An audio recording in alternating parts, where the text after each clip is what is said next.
estudante de teologia, e hoje a gente tem mais um comentário bíblico para você. Estamos comentando o Evangelho de João e hoje a gente vai comentar o capítulo 10 do Evangelho de João. Mas antes de a gente começar o comentário bíblico, eu te convido a curtir o nosso canal, tá? Se inscreva no nosso canal, curta nossos vídeos. Se você não curtir nossos vídeos, comente para a gente poder saber onde a gente pode melhorar e o que de fato ficou ruim. E aí, se inscreva no canal, mesmo que não curtir, porque eu tenho certeza que você vai encontrar a melhoria do nosso desempenho e do nosso trabalho aqui dentro, tá bom? E uma outra coisa, compartilhe esses vídeos para que essa palavra de Deus que nós estamos disponibilizando para você possa abençoar outras pessoas. Tá bom? Faça com que o Evangelho de Cristo consiga entrar e possa entrar em todas as casas, em todos os celulares, em todas as famílias. Então, vamos combinar dessa forma? Você assista nosso vídeo, comente, curta e compartilhe. Tá bom?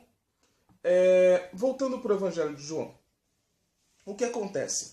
Nós comentamos o capítulo 9 do Evangelho de João e quando na descrição do capítulo 9 a gente viu um embate de Jesus Cristo com os escribas e com os fariseus. Quando a gente chega no capítulo 10, ele vem com duas situações. Claro que elas se complementam, tá? Mas logo de cara, percebe-se que o capítulo 9 não terminou. E essa perícope, ela segue, né? Segue essa discussão de Cristo. E Jesus Cristo, do versículo 1 até o versículo 21, Jesus Cristo continua discutindo e dialogando com os fariseus. Quando a gente chega no versículo 22, existe uma festa, tá? A festa da dedicação, e dentro dessa festa da dedicação, essa situação, ela descreve toda a situação, tanto do Evangelho de João e dos Evangelhos como um todo, mas especificamente dentro dessa discussão com os saduceus, tá? Com os fariseus,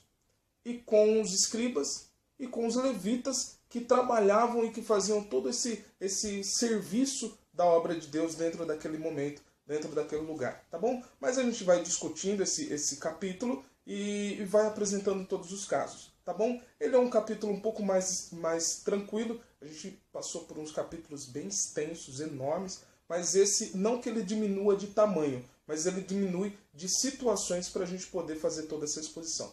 Mas vamos lá? Tá bom. Logo que a gente começa o Evangelho o capítulo 10, a discussão principal é a questão de eu sou o pastor, ou eu sou o bom pastor. Quando a gente entra nessa discussão de pastor, a gente vai ir para dois profetas do Velho Testamento, tá? Que um é Jeremias e o outro é Ezequiel. Hoje, no vídeo de ontem, a gente não marcou e aí ficou penando para poder chegar nos textos que eram apresentados. Mas quando a gente vai para o livro de Jeremias, no capítulo 23, no versículo 1 e no versículo 2, olha o que está escrito. Ai dos pastores que perdem e dispersam as ovelhas do meu rebanho, oráculo de Adonai, ou oráculo de Yahvé. Por isso, assim disse Yahvé, Deus de Israel, contra os pastores que apacentam o meu povo. Vós dispersastes as minhas ovelhas, as expulsastes e não cuidastes dela. Eis que vos castigarei pela maldade de vossas ações, oráculo de Yahvé. Isso está sendo descrito no livro de Jeremias. Quando a gente vai para o livro de Ezequiel, no capítulo 34, no versículo de 1 a 10, eu não vou ler todo, é claro, tá? Mas a descrição do versículo de 1 a 10, ele já começa assim. Palavra de Adonai me foi dirigida nesses termos. Filho do homem, profetiza contra os pastores de Israel, profetiza e dize-lhes, pastores, assim diz o Senhor Yahvé, ai dos pastores de Israel que apacentam a si mesmo. Não devem os pastores apacentar o meu rebanho? Vós vos alimentais com leite, vós vos vestis com lã, e sacrificais as ovelhas mais gordas, mas não apacentam o rebanho. Quando a gente olha para esses textos, existem mais versículos ali, e Ezequiel ele é taxativo, ele arrebenta, tá? Essas lideranças religiosas, não só religiosas, mas lideranças políticas também, que só pensam no próprio umbigo e não abençoam e não ajudam as outras pessoas. Não organiza a casa de Deus e não abençoa essa organização para poder ter o suprimento de todos, tá? Dentro das suas necessidades. Então, quando Jesus Cristo vem e começa a falar sobre os pastores de Israel, ele está usando como base o Jeremias e o Ezequiel, que apresentam dentro desses capítulos que a gente acabou de ler, esses versículos tratando claramente de pastores que só pensam em si e não se preocupam com as pessoas. Quando Jesus Cristo se depara com os saduceus, com os fariseus, com os escribas, pessoas que estavam trabalhando na obra de Deus e que precisavam suprir a necessidade das pessoas e que precisavam se organizar, conseguir organizar esse grupo para que eles pudessem se manter economicamente, socialmente e também religiosamente, eles não faziam isso. Tá bom? E aí Jesus Cristo vem e bate taxativamente em relação a isso. E aí eu apontei alguns versículos aqui para a gente poder comentar rapidinho esse trecho, porque é um trecho muito recorrente, e aí a gente já vai para o próximo trecho, que é maravilhoso. Mas vamos lá. No versículo 10, olha o que está falando. O ladrão não vem senão para roubar, sacrificar e fazer perecer. Eu vim para que tenham vida e a tenham em abundância. Aqui existe esse termo abundância. O que Jesus Cristo está querendo dizer com ter vida em abundância? Quando a gente olha na nossa atual conjuntura social, política, histórica, o que as pessoas acreditam? Ter uma vida com abundância é ter uma vida simplesmente cheia de grana, de dinheiro. E sim, também, tá? É bom ter dinheirinho também.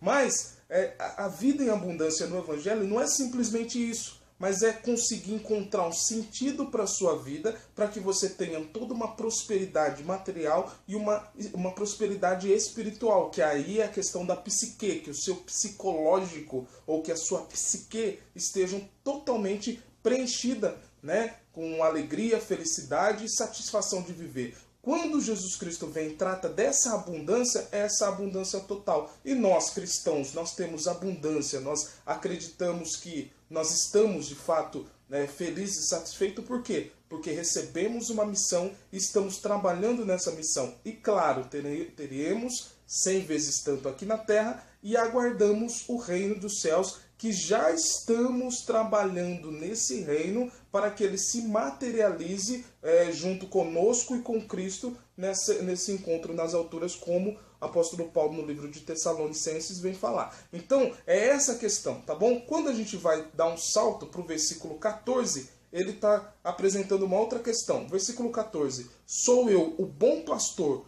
conheço as minhas ovelhas e minhas ovelhas me conhecem. Assim como o Pai me conhece, eu conheço o Pai e dou a minha vida em favor das ovelhas. Aí a gente encontra esse determinado fato, onde Jesus Cristo fala que o bom pastor entrega a sua própria vida pelas ovelhas. E sim, ele se entregou a sua vida por nós, para que nós pudéssemos ter uma transformação de vida e conseguíssemos ficar longe do pecado.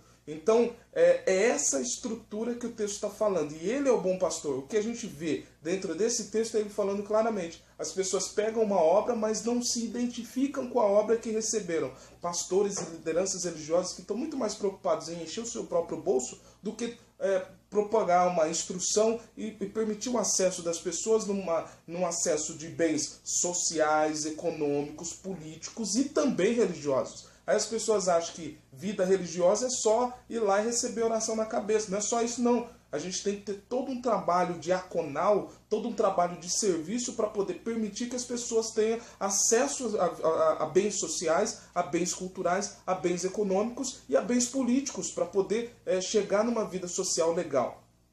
Quando eu falo de político, eu não estou falando de partido, não, tá bom? Estou falando de ter um poder econômico para poder ir para o mercado e comprar sua comida e comer. Isso também é poder político, tá? Deixar bem claro aqui, senão o pessoal tá falando, vai começar a falar que eu tô com... Não, tem esse negócio não. Mas o que eu tô falando é isso, de a gente conseguir dar liberdade de potência, tá? Liberdade de potência para que essas pessoas tenham poder de viver bem, poder de viver uma vida legal em todos os aspectos. Não é simplesmente levantar a mão, expulsar demônios, fazer o paralítico andar e depois não conseguir chegar dentro de casa e ter que dormir na rua porque não tem dinheiro para pagar o busão. Fez o paralítico andar e não tem dinheiro para pagar o busão. Peraí, nós estamos falando de uma vida em totalidade, tá bom? E Deus faz isso, tá? Deus permite que a gente tenha acesso a todos os nossos bens para a gente poder ter uma vida em totalidade aqui dentro. Deus não colocou escravos para trabalhar e não receber seu galardão. Deus ele permite que as pessoas trabalhem na sua obra e tenham o sustento para poder fazer o seu trabalho. Vamos deixar isso bem claro, tá bom? Porque a gente vê igrejas onde as lideranças religiosas só ficam recebendo dinheiro e por fim não apacentam as ovelhas, como Jeremias e Ezequiel estão falando e tratando claramente, como Jesus Cristo vem e trata nesse capítulo 10 do Evangelho de João. Mas vamos avançar. No versículo 16, olha o que está falando. Tenho outras ovelhas, aí é a gente, é nós, né? Lado a lado, caminhar junto com Cristo. Tenho outras ovelhas que não são deste pátio. Também estas é preciso que eu as conduza, e ouvirão a minha voz, e chamará um só rebanho, um só pastor. Nesse ponto, Jesus Cristo está falando claramente dessa ida que ele faz para buscar e levar o evangelho para samaritanos, para pessoas que não são desse reduto, do espaço ali de Jerusalém e dos judeus. Então, pessoas que estavam fora dessa aliança judaica, Jesus Cristo ia trazer para que todos formassem uma só árvore, um só povo, uma só igreja, tá bom? E avançando, o último trecho, o penúltimo trecho que eu marquei em relação aqui é: ninguém a tira de mim, mas eu a dou a respeito da sua própria vida. Então, por isso o Pai me ama, porque dou a minha vida para novamente tomá-la. Versículo 17, tá? Versículo 18, ninguém a tira de mim, mas eu a dou por mim mesmo. Tenho autoridade para dá-la e autoridade para retomá-la. Este é o mandamento que recebi de meu Pai. Ou seja, quando a gente vê o Evangelho de João inteiro, Jesus Cristo ele se entrega, ele permite que ele seja pego. Quando a gente vai chegar no final desse capítulo, a gente vai ver que Jesus Cristo ele sai. Então ele consegue sair, tá? Tanto através das suas palavras, quanto sair mesmo. E não permitir que eles peguem Jesus. Mas Jesus Cristo só vai permitir ser pego na hora que ele se entregar totalmente. Ou seja, essa capacidade de potência para poder permitir ou não permitir a sua vida, a tirada da sua vida. Tá bom? Então ele tinha vida, ele dá a vida para quem ele quer, ele mantém sua vida em posse de si mesmo, e ele só vai morrer no momento exato, quando o Pai e ele já tinham combinado. E aí vamos avançar. Versículo 21, que é o final dessa primeira perícope, que casa com o capítulo 9. Tá bom? Outros diziam: essas palavras não são de um endemoniado.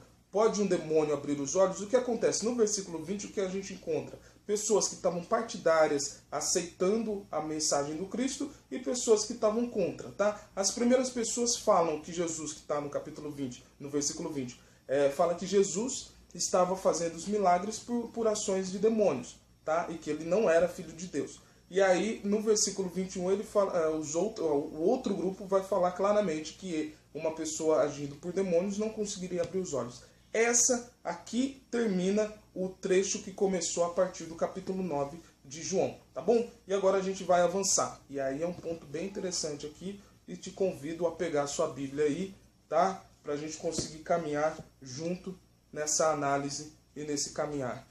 Tá bom? Então o que acontece? Quando a gente chega no versículo 22, a primeira coisa que abre aqui é essa festa da dedicação. E o que é a festa da dedicação? A festa da dedicação, na linguagem judaica, vai ser a Hanukkah, tá bom? Eu ia falar Hanukkah. Mas a Hanukkah, e o que era a Hanukkah? A Hanukkah foi uma festa que, num determinado momento, o templo de Israel, numa invasão, acho que na invasão grega, se eu não estou enganado, nessa invasão eles profanaram o templo de Israel. E eles profanaram como? Eles levantaram um altar de um outro Deus ali dentro daquele espaço. E aí fizeram durante 3 anos sacrifícios a esse outro Deus. Tá bom? E aí quando chega no 3º ano que eles já estavam fazendo esse sacrifício, os macabeus, tá bom? Esse grupo de lideranças judaicas daquele momento, eles vão e lutam contra o... Agora esqueci o nome do sujeito. O Antíoco Epífanes. Eles vão lutar contra esse sujeito, tá? E quando eles vencem a guerra, eles fazem o processo de purificação desse templo. E essa festa, e aí depois da purificação do templo, a festa que vai ser empregada em dezembro nesse local vai ser a festa da dedicação, mais chamada também de Hanukkah. E o que eles faziam? Eles agradeciam através dessa festa e marcaram esse momento onde eles conseguiram purificar o templo de Israel. Então é essa situação que está acontecendo, tá? Não esqueça disso, porque essa perícope ela vai tratar claramente disso, tá bom? Então entrou um outro povo, fizeram uma profanação do templo, depois a festa de dedicação era essa lembrança do processo de purificação do templo que havia sido profanado. É isso claramente que está acontecendo. E onde está isso descrito? Está descrito, tá, no capítulo 4 de 1 Macabeus. Na Bíblia dos protestantes não tem esse livro, tá bom? Mas eu sou protestante e tenho um monte de Bíblia aqui. Tem um monte de Bíblia. Um dia a gente faz um vídeo só mostrando as Bíblias que eu tenho. Tem até a Bíblia dos Mormons. E é muito interessante a Bíblia dos Mormons, tá bom? É um livro bem interessante para se ler, tá bom? Tudo é bom, tá? Conheça muito bem a sua religiosidade, conheça muito bem a sua religião, tá? Não fica com conversinha, pega os livros, vai ler, tem coisa muito boa, né, no Macabeus, 1º e 2º Macabeus, tem mais 2, são 4 Macabeus que são apresentados. Na hora que a gente vai para o Eclesiásticos, o Sirácides, o livro de Sabedoria, o livro de Ruth, tem muita coisa boa, e que aí a gente começa a se fechar num livrinho só e por fim não vai buscar. Então vá buscar, vá ler o 1º e 2º Macabeus. Então essa festa aqui, do capítulo do versículo 22, que é a festa da dedicação, a gente encontra todo esse processo no livro de 1 Macabeus, especificamente no capítulo 4, tá? No versículo 36. Então eles vão fazer essa festa da dedicação do templo, tá bom? Então é isso que está acontecendo. Tá? Na hora que a gente vai caminhando aqui no versículo, a partir do versículo 22, a gente tem um ponto muito claro. O que é? As pessoas, Jesus Cristo está no templo, eles vêm, o momento é a festa da purificação, festa da dedicação, e aí essa festa, os escribas e fariseus vão encontrar Jesus e vão questionar ele se ele era o Cristo, tá bom? Quando ele usa essa palavra, o Cristo, está apontando para o César que era chamado de o Cristo. Na moeda, tá? Na dracma, tá? Na dracma, na hora que você olhava do outro lado, estava a imagem do César e embaixo estava escrito o Filho de Deus, ou seja, o Cristo, tá bom? E aí, se Jesus Cristo fala que ele era o Cristo, Jesus Cristo teria um problema muito grande com o imperador romano. Então essa é a situação que está acontecendo. A festa que está acontecendo é a festa da dedicação, lembrando o capítulo 4 de 1 Macabeus. E aí quando eles vêm e perguntam sobre se ele era o Cristo, ele fala, eu já falei para vocês, vocês não acreditaram, eu estou falando o tempo todo e vocês não acreditam, tá? Então é isso que acontece. Na hora que a gente vai caminhando, eles começam em toda uma discussão com Cristo, porque Cristo falou que ele era filho de Deus. Tá bom? E aí quando chega no versículo 34, a gente encontra um trecho que é muito interessante, tá bom? Que aí Jesus Cristo vem e fala claramente, tá? Que a lei havia dito, vós sois deuses, tá? E onde está escrito isso? Está escrito no capítulo 83, se eu não estou enganado, tá bom? Vai estar escrito no capítulo 82 de Salmos. O que acontece é que na Bíblia de Jerusalém, ela dá essa dualidade. Então existe um trecho, existe o 82 e na frente, entre parênteses, 83. Por isso que aí dá uns tilt na cabeça da gente, tá bom? Mas no Salmo 82, Salmo de Asaf, olha o que está escrito. 82, no versículo 5 e 6, tá? Eles não sabem, não entendem, vagueiam nas trevas. Todos os fundamentos da terra se abalam. Eu declarei, vós sois deuses. Todos vós sois filhos do Altíssimo, contudo morrereis como qualquer homem, caireis como qualquer, ó príncipes. Levanta-te, ó Deus, julga a terra, pois as nações todas pertencem a ti. O que é que está acontecendo aqui? Claramente. O que acontece é o que? Jesus Cristo vem e fala, se a lei está falando que nós somos deuses e que vocês são deuses, por que vai ficar falando por eu falar que sou filho de Deus? Se eu sou Deus e eu sou filho de Deus, a própria lei fala isso, porque vocês buscam me matar por causa disso? E Jesus Cristo fala claramente isso. Quando a gente olha para o 82 de Salmo, ele está falando claramente, quem são os deuses? Os atos de Deus é se compadecer com o próximo, ajudar o próximo, tentar prosperar a vida do próximo, se dedicar no bem da humanidade do próximo. Quem faz essas ações são as ações de Deus, essas pessoas são deuses. Então, se nós fazemos parte do corpo de Cristo, nós somos deuses junto com Cristo. Só que só seremos deuses se aplicarmos a justiça. E qual é a justiça divina? Abençoar o próximo e ajudar no crescimento e na prosperidade e no crescimento intelectual, social, político, econômico, religioso, espiritual do próximo. Abençoar o próximo na sua totalidade. Quando você ajuda o próximo, você está exercitando o amor de Cristo. E aí você faz parte do corpo de Cristo por causa das suas ações. Avançando nesse trecho, estamos quase terminando, tá? A gente vai para o versículo 37, tá? Olha só o que está escrito. Se não faço as obras de meu Pai, fazeis